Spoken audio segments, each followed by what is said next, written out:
All right, so I've spent some time learning about bevels and how to integrate that into my workflow in Blender.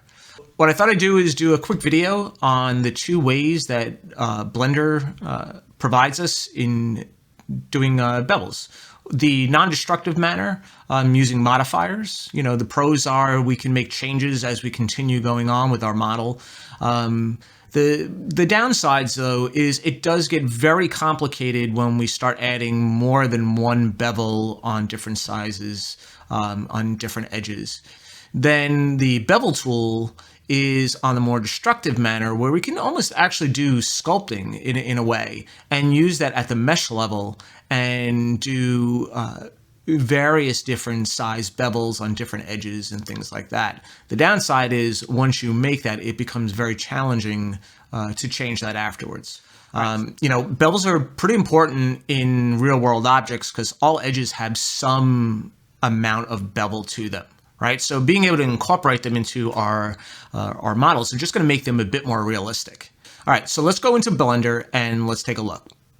All right, so with the default cube, let's go over to our modifiers and add a bevel modifier. There's two types of modifiers, vertices, where it'll add some vertices around that original vertice. I really don't use this. I use edges. And what this does is it'll add an additional loop cut to the edge that's already there. So there was one edge, there was one segment, so it added an additional loop cut around each of those edges. So these first three properties really work together. So segments is the number of edges that it adds, the amount is the distance in between those edges, and the width type is how it measures the distance between them. The default is offset. If we kind of just look at the corner real quick, and just a brief explanation. So if we extend these edges out, this corner to the edge, that's the offset. So from this edge to this edge, that's the amount that the measurement is used in offset. The width, if I change it to width, it's the distance between the edges. So that's why it's a little smaller.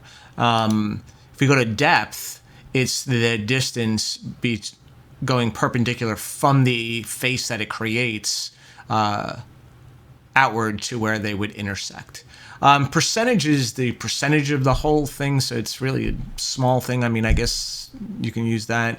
And then absolute, I'll be honest, I don't know how that works, so you can figure that out.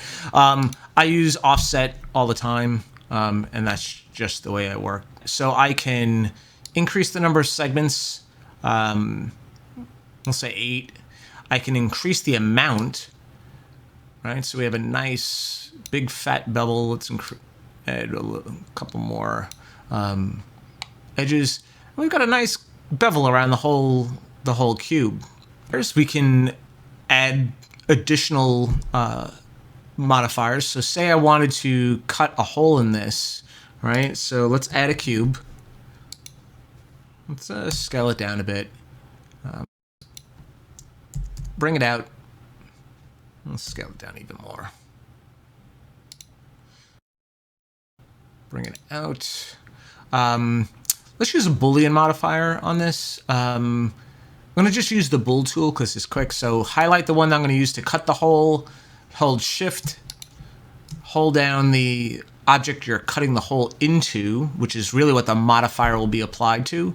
And then hit Control number pad minus. You need to have the bool tool add-on in your preferences. It's just a Blender add-on. Just make sure that this is selected and you'll be able to use those operators. So now I have a hole cut in this. A little bit more, right? But notice there's no bevel applied to this. So let's go over to the modifier window. So remember that the order that these are in is the order that they're going to be applied in. So the first thing that was applied was the bevel, and it was against this object. Then the Boolean was applied after the bevel. So if I wanted this to have the same amount of beveling as this, I could move that Boolean above it. And now we have this really ugly bevel applied. But it shows how you can use the ordering to manipulate these things. So say we wanted to have a smaller bevel on this one. Well, we can add another bevel. So let's add another bevel modifier. It got added to the end. Let's add a couple more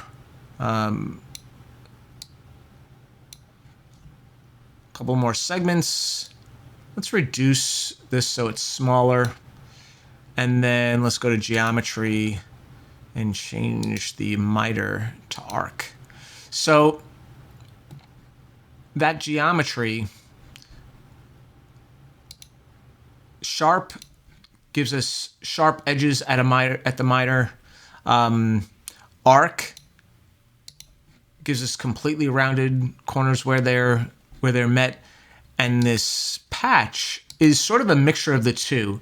It rounds off the edges, but yet if we zoom in here, you can see the edges extended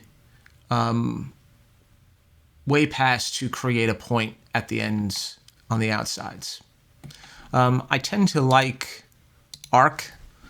To me, it's sort of the most natural. All right, so that's one way of creating multiple bevels.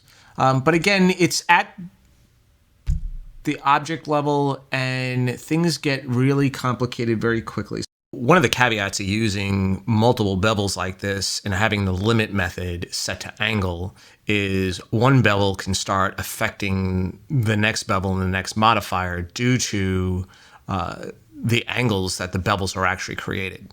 So let's go back in and I'll show you an example. So I added a cube and I took this edge and just moved it up so we can create a variety of angles on this cube. And then what I did was I took two cubes that I'm going to use to cut some holes. Right? So one there and one there. This way we can create a variety of angles in that main cube. All right, so let me hide these again. And as you can see in my modifier stack, I have a bevel. I have this first hole here, another bevel, then another Boolean, which is this item here, and then another bevel. So basically what we're going to do is, if I unhide this bevel modifier and just take a look, so it's, you know, pretty decent amount on the bevel. It's just one segment and with the limit method set to angle, and that angle is 30 degrees. So it basically affects the whole outside of that shape. And because we have these Booleans after the fact, it's not going to affect those at all. All right, pretty standard stuff. So now let's unhide the next bevel. And it's a very similar situation. It's, you know, 0.069, one segment, and the same thing. The limit method is angle, and it's set at 30 degrees. But notice, as soon as I re-engage that, and if we just look at this portion, yeah, not too big of a deal. But look what happened to the first bevel that we had. It now split that. Let's hide this and so now it's affected that bevel. And these are because of the limit methods and the angle. Because remember now, when we apply this bevel, this is no longer 90 degrees now. Okay, so you run into the issues of one bevel modifier affecting the other. And then let's go down to the last one and unhide that. And now it affects that even more. And so that's at the modifier level. The way that I use it more is at the destructive level, which is using the bevel tool itself. So let's go back into Blender and let's take a look at how I would use that. So let's just kind of do the same sort of thing that we did before, right? I have a default cube. I'm going to go into edit mode. I have the whole cube selected.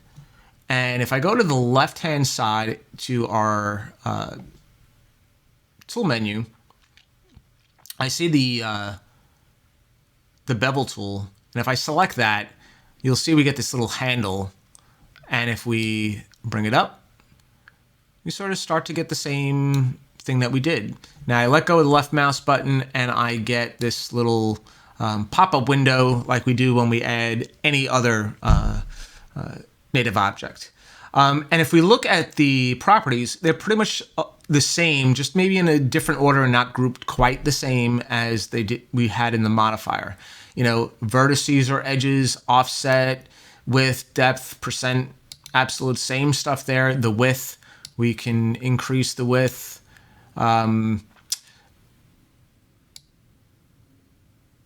number of segments. I don't think we talked about this before on this. Shape is convex to concave to convex. So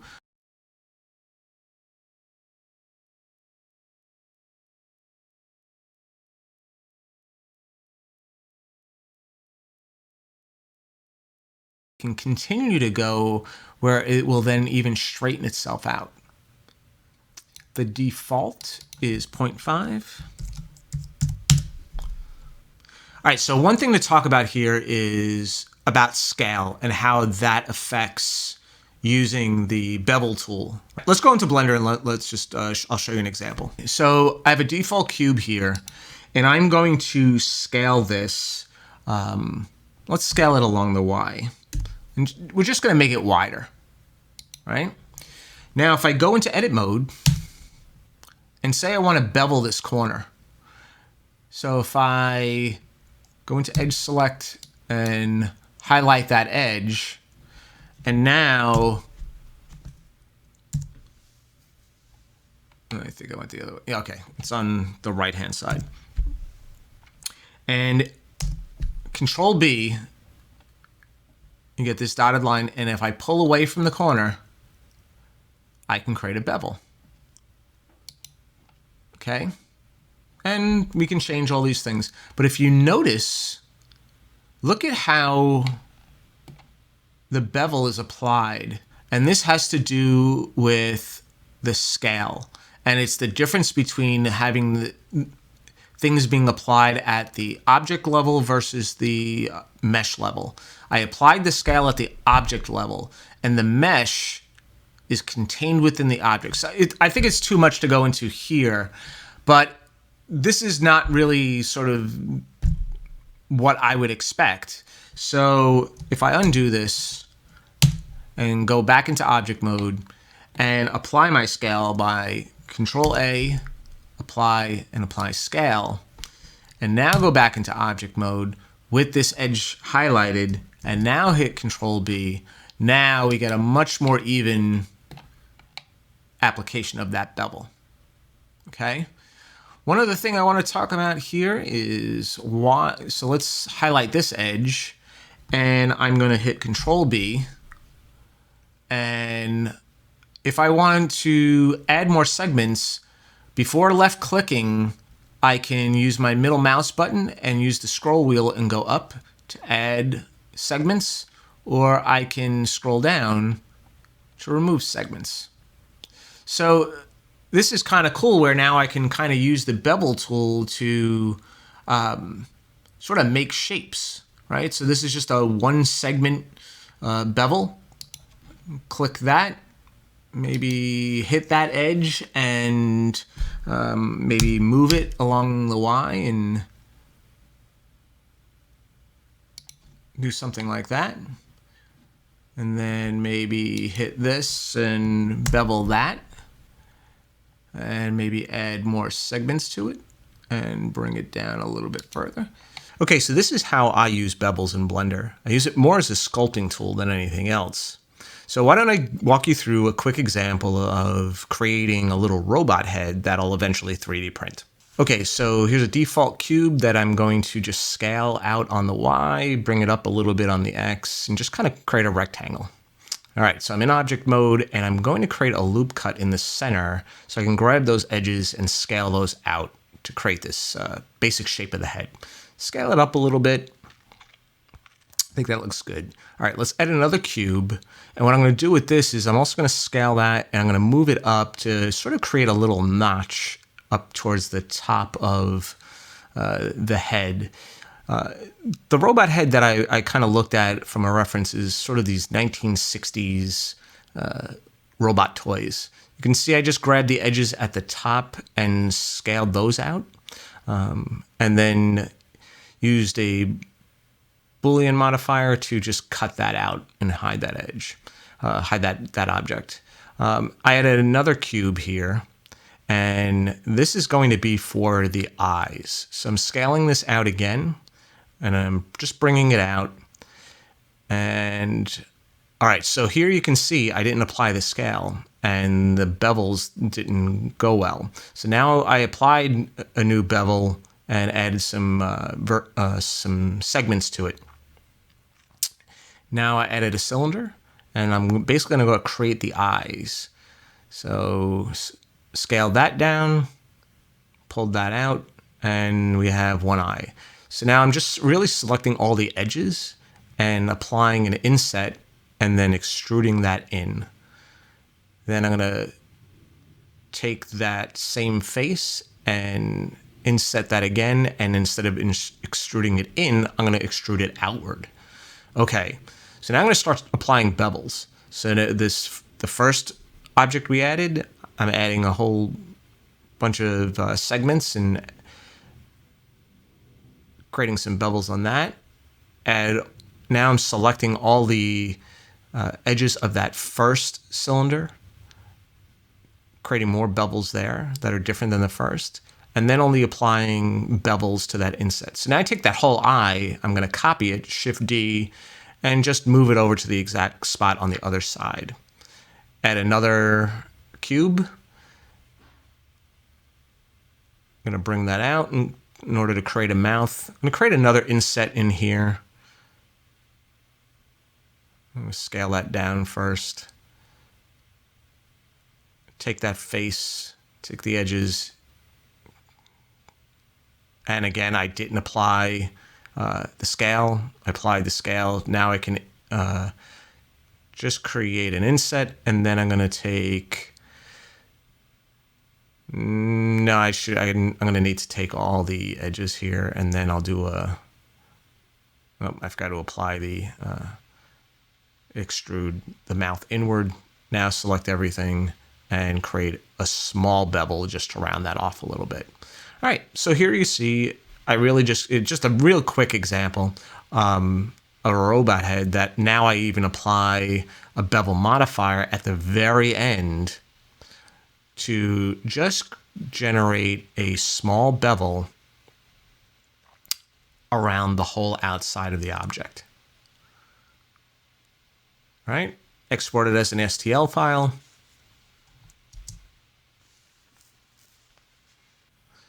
All right, so that's a little beginner's guide on how to use bevels in Blender. Hope you found this helpful, and I'll see you in the next one.